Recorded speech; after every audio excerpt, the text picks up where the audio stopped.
All right. Good morning, everybody. My name is Samantha Mirabal with Melco's application team, and I'm here to talk about DesignShop, answer any questions you might have. It's a Q&A session for y'all. So you can email questions ahead of time at applications@melco.com. You can, what else can you do? Oh, on the feeds. So this is both live on YouTube and Facebook. So in the comments, don't message Melco because I can't see them. But if you type them in on the comments, I can answer any questions you have as we're going. So I'll start off with a few questions I got ahead of time. If you notice me looking off to the left, that's where my other monitor is, where I can watch for questions as they come up, since I'm here by myself, and hope we'll get whatever questions we have answered. So let's get started. This one came into the application's email, and it was, I know about rope 1 and rope 2 decorative stitches. They're filled. I need something that's just an outline. How do I do it? All right, so let's start off by opening up DesignShop and looking at the decoratives if you're not familiar with them already. So let's see. Let's start with just what is a decorative. All right, so right here you have your walk input. And under walk type, you'll see there's this, good morning, Margaret. Thanks. I'm glad you're enjoying them. So under walk type, you'll see there's decorative. And then under decorative, you'll see there is this rope 1 and rope 2. I'm going to just go to rope 2. Hi, Conduro. NYC, welcome. And Lorena from Alaska. All right, we got people on both platforms today. Awesome. All right, so I've got decorative rope 2. This is the walk stitches. You just left clicks or straight points, right clicks or curves. So left click, I'm going to make a curve just because I can. When you're done, you hit enter. And notice I can keep drawing these. Hit enter and just, keep clicking. Okay, I'm making a mess, but you guys get the idea. All right, when you're done, you can hit escape. And that creates a decorative. All right. Texas. Tricia? Hopefully I didn't butcher your name. I'm sorry if I did.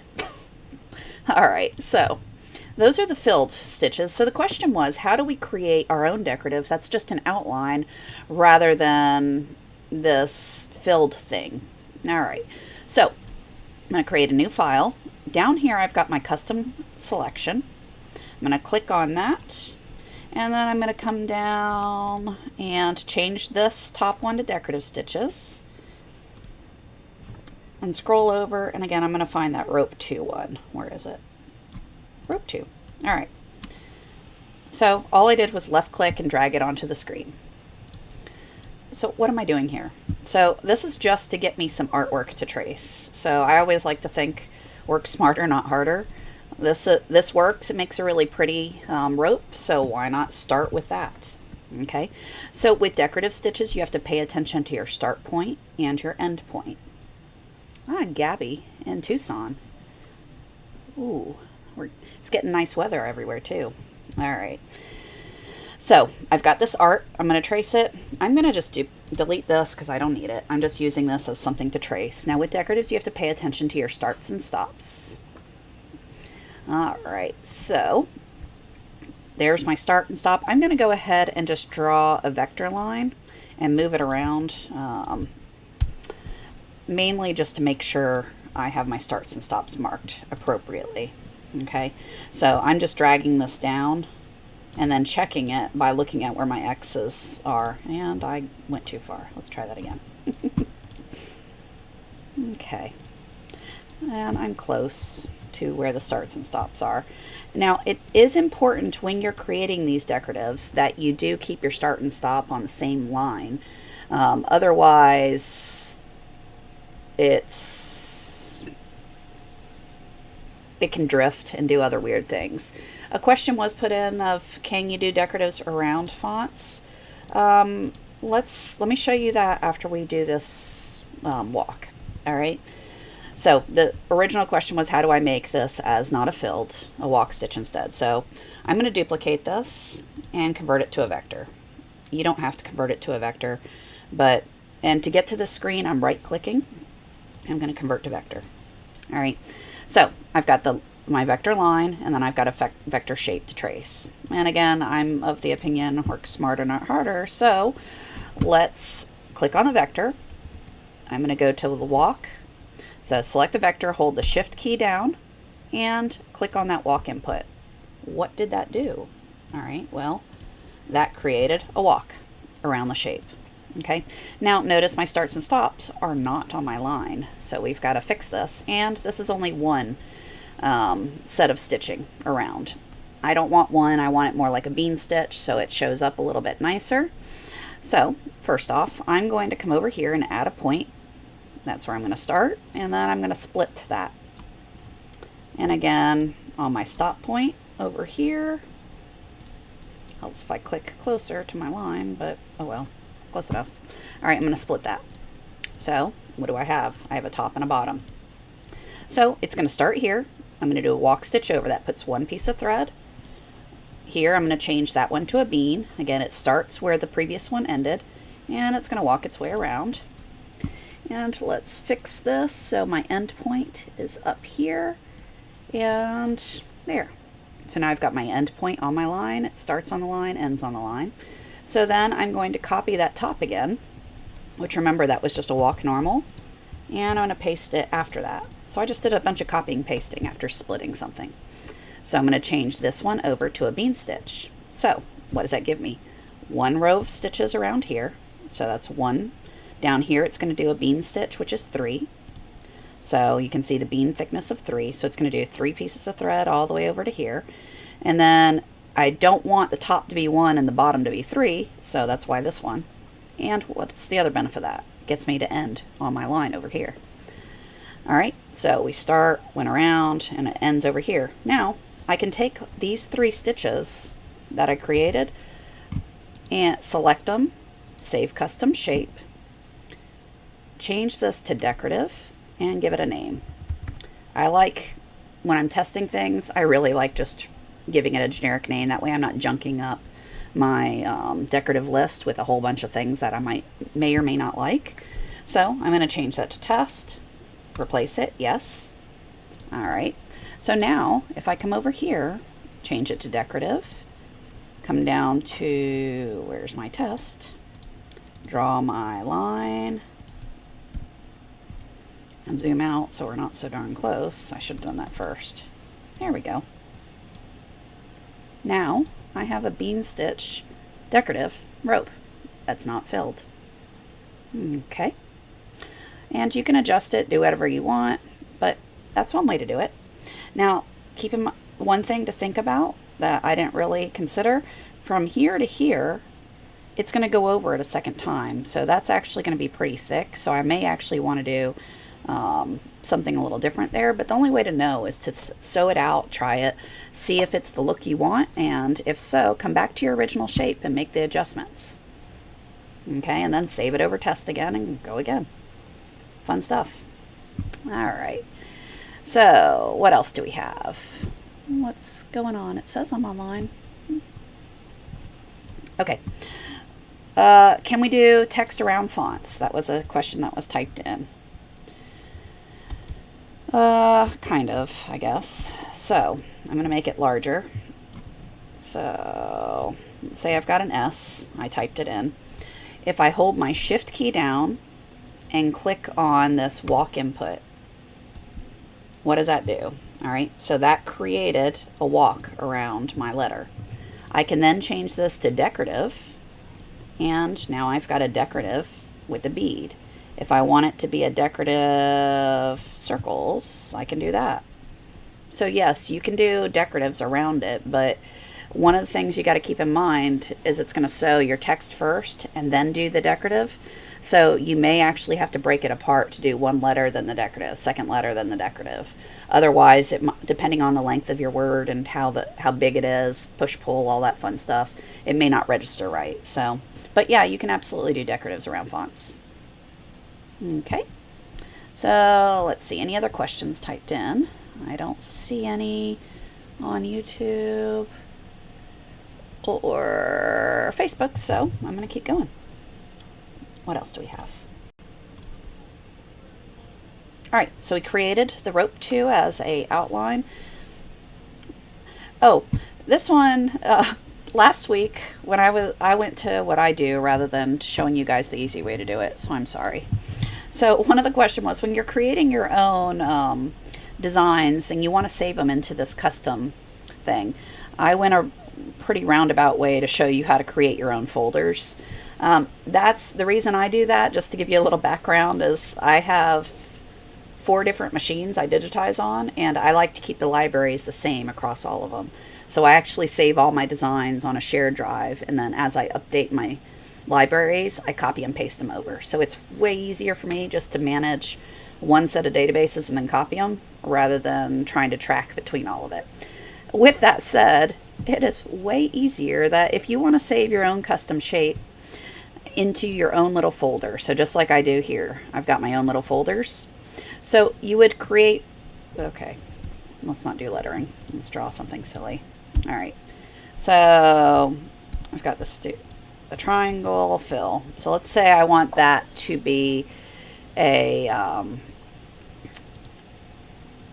want to save that as a custom shape. So again, so instead of doing what I did last time, right click, go to save custom shape, type in whatever name you want it to be. And when you want to create your own folder name down here under category, you can give it there. And now under here, it should appear, although I probably put it in a weird spot. So anyway, if I had paid it, yeah, there it is, test. So I put it under shapes rather than under designs. So there's my test folder, and there's the thing I created. Okay, so you can create your own folders really simply by just typing it into that screen that comes up. So there was a question, and I think I covered this last week. Will the foam marrow work around sharp inside corners? Yes, but it takes a little playing with. So if I come over, I'm going to just draw it, right? So if I go to decorative, there is the foam arrow. I forget if it's under F. Yeah, foam arrow. I forget which one is which way, but all right. So you draw sharp corners. Notice what happens here. It doesn't quite overlap. All right. So how do you adjust that? Well, if you click on the point right here and say split element at selected points, now I've got 2 lines.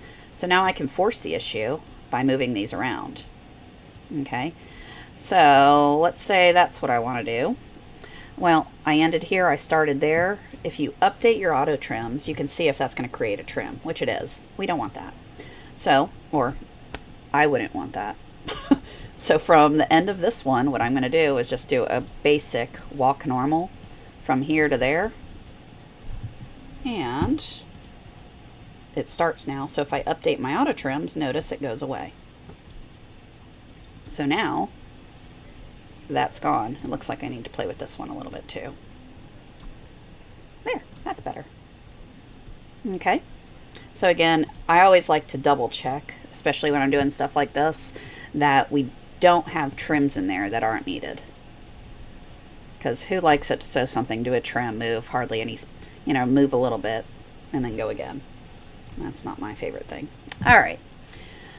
Any other questions typed in? Oh, Rick. Welcome. And Margaret. All right, so let's see what we got. Where's my PowerPoint? There it is. Yes, so this is where you create your own folders. Like I said last week, I showed you the really hard way, which for me is easier just because of all the machines I digitize on, depending on where I am in my shop. Is there a way to make a patch design in DS and then duplicate it in OS? I want to make 6 stickers. I want to do a placement for all 6, applique, cut the twill, so on. Okay, so yes, you can do it, but you have to do it in DesignShop. So OS is just going to sew out the files you send it, right? So if you send it a file where it's going to sew 1 patch, then it's only going to sew 1 patch until you do the next one. And yes, you can still do it sewing 1 at a time in the hoop. You just move it over, sew the next one, move it over, sew the next one.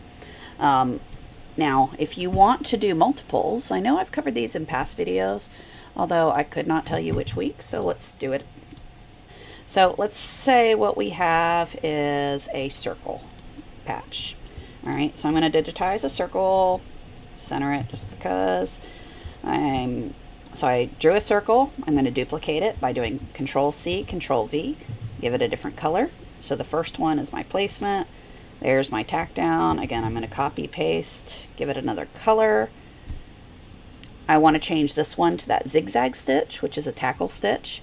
So again, I'm going to hold, while this is selected, I hold the Control key. Remember, Shift adds, Control changes. So I want to change from this walk to a zigzag. All right, so I'm going to hold the Control on my keyboard, and I'm going to click on my single line center. Now that's a single line center, that's a satin stitch. I just want a zigzag, so I'm going to change that to tackle. And I like it wider. It's a personal preference. You guys do it. You do you. All right, so I'm going to copy this one, paste it, give it another color, and now that's my satin stitch. And this is 40. All right, so I've got my placement, my tack down, my zigzag, and then my satin. If you want a design on your patch, this is where you would put it. You know, after the zigzag, before the satin stitch. Okay. So, not that I want a patch with an S on it, but I just want to show you where the design goes. Okay. So if you have this, now what? Well, if you want to do a whole bunch in a hoop, one fun thing I like to do is set it to the hoop you're going to use. So let's say we're going to use this 11 by 17. And again, I did that fast, I'm sorry. Right here, you have your hoop manager. If you just left click it, it will show you what hoop is currently selected. Okay, I don't want that round one, I want the 11 by 17. So I'm going to right click on that to bring up my hoop manager. I'm going to change this to be the 11 by 17. And yes, there's dots after it. Okay. So why? Just so I can position them optimally around here. Now you can come and do the step repeat function, which is always a fun way to do this. So let's say you want, I do step repeat. Let's say I want 3 columns and 3 rows. I'm going to do 9, and maybe I want them a 1/4 inch apart. Actually, let's do it more like 1/2 inch apart. Okay. You can preview it. Oh, I did it 5 inches.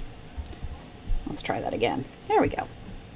All right, so I did a 1/2 inch spacing between all these. Okay, that's cute. But notice what it did. It put 12 sewn in a row. Now, what you were describing you wanted to do is you want to lay all the placement stitches down first.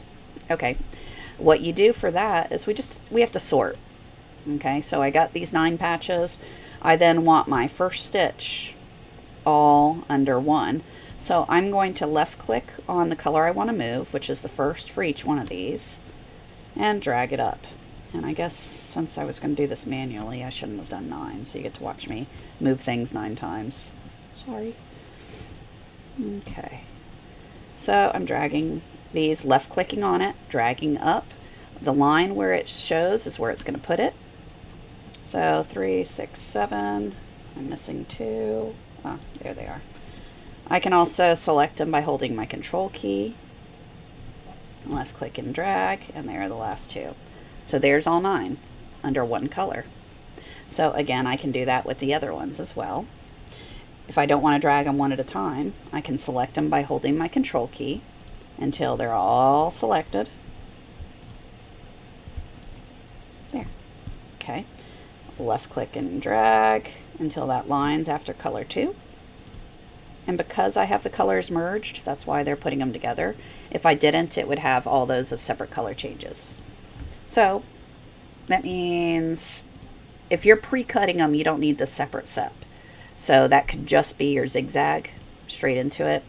I do most of my patches by cutting in the hoop, but sometimes I cut them with my laser. It really depends on my mood and how many I'm doing. Okay, so see, I turned off the color merging so they're not merged. So if I select them all, or just turn on the color merge, whichever you want. So all I'm doing is color sorting it. And then it'll do text and border, text and border. Maybe I want to do those separate. Okay. So now I can send this to my machine. It'll fit in my hoop. It'll do 9 patches at once. Okay. Thing to keep in mind when doing this, particularly if you have high fill designs or designs that tend to have a lot of pull, it's generally better to finish as you go. So be careful about doing too many in too far big of a space, because the ones on the outer edges may not line up right. So just like with regular designs, finish as you go is generally the better way to go. Okay. All right. So yes, that made sense. Hopefully that helped you. How do you design wording for a cap design? What's the proper density underlay? How do you make it stitch from bottom up, center out? Okay. Lettering is crazy easy to do for hats. Okay. So should probably come up with fun things to write rather than my name or Melco. But there you go. All right, so I've got some text. Right now, the green circle is where it's starting from. The red X is where it's ending. We don't want that. We want it to show center out. So center out, if you double click on this, notice down here you've got all these justification things. One's vertical stitch order. So if you have multiple lines of text and you want it to go from bottom to top, that would be this button. I only have one line of text, so it's kind of irrelevant. Here, horizontal stitch order. The default, left to right, how we read. But I want it center out, so I'm going to choose this one. Hit apply. So it's going to start on the L, C, O, E, M. So it's going to show center out. As far as what settings to use, you'll find most digitizers will give you different answers, because the more you do, the more you find your personal preference of what you like.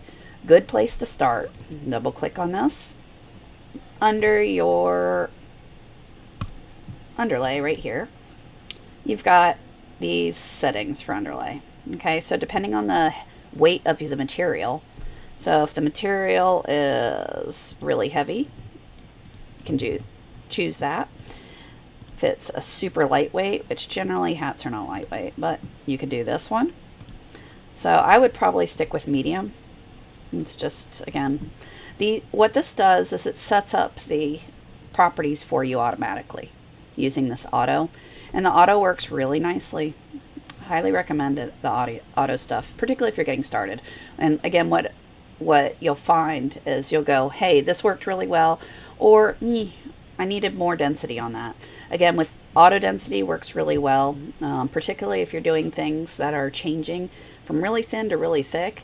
The thin areas, you don't really want to overdo it, where if I turn off auto, just to explain a little bit more, density is right here, and what that's going to show you, what density is, it's the distance between your stitches, right? So how close those stitches are together. The smaller the number, the more needle penetrations you're going to get, the more coverage, the more stitches. So that's because the density here is 4, that's from this point to that point, is 4, 0.4 millimeters, 4 points, okay? Is that right? Yeah. Sorry. Okay. Whereas if I make this 2, notice, ooh, not 20. All right, so 20, you can see how it's almost like a zigzag now. They're really far apart. Whereas if I make this 1, notice how close those stitches are together. So the smaller the density, the more stitches you're going to have. So why did I even bother explaining that? Well, to talk about auto. So what auto does is if you click on the box with the 3 dots, anytime you have auto, clicking on the box with the 3 dots will show you what auto's doing. So that's showing you when things are small, so 10 points, so just a little bit bigger than the size of your needle.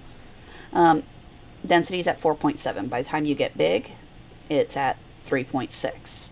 So that means you're not going to overstitch the daylights out of really narrow areas. Whereas if you have a constant density of 3.7, those small areas are going to overstitch. So that's why I would suggest using auto, but I was stuck for the longest on fixed densities. So, to be quite frank, I did that for quite a long time. Still do on some projects. So, but auto works really nicely. So I would suggest for getting started on hats, I would use auto. You can set your underlay to be that medium. You can also, under properties, not that you want more options, but look at these. So you've got also different options under style, and style will adjust everything. So it will do your tie-ins, your densities, all of that. But I like auto. Works well. All right. Do I see any other questions typed in? No. All right. So let's keep going. Do you have to have Pro version to use the Applique tab? I think so. I know it's level dependent. I don't know which level requires it. Is there a way around using DesignShop 11? You can use DesignShop 10. It works. I still have it.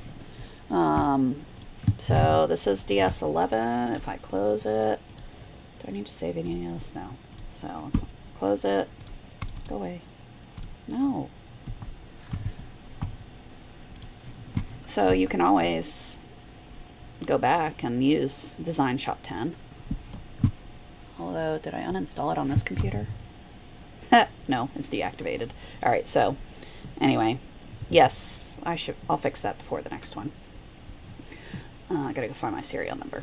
Anyway, you can just open up DesignShop 10 and use it. So it's gonna open as Sizer here because I don't have it activated, which means I can do a whole lot of nothing in it. But there you go. So yeah, you don't have to use 11. You can use 10.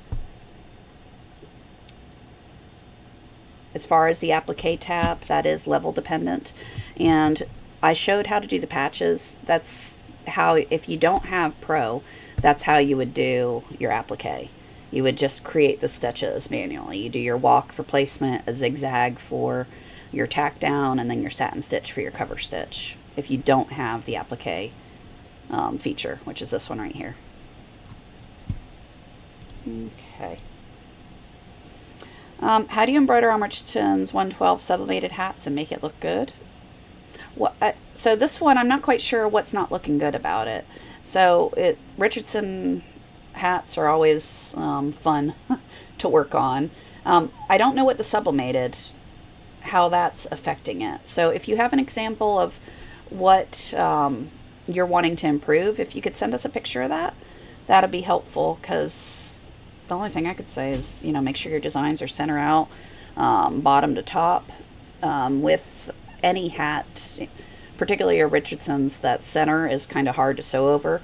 So even though you're sewing center out, you don't want your first needle stitches, the start, to be right on that center seam. It's really rough. You want to go over that seam at a higher speed. So by doing a walk stitch further off and letting the machine get up to speed by the time it hits that center, that's quite a helpful technique.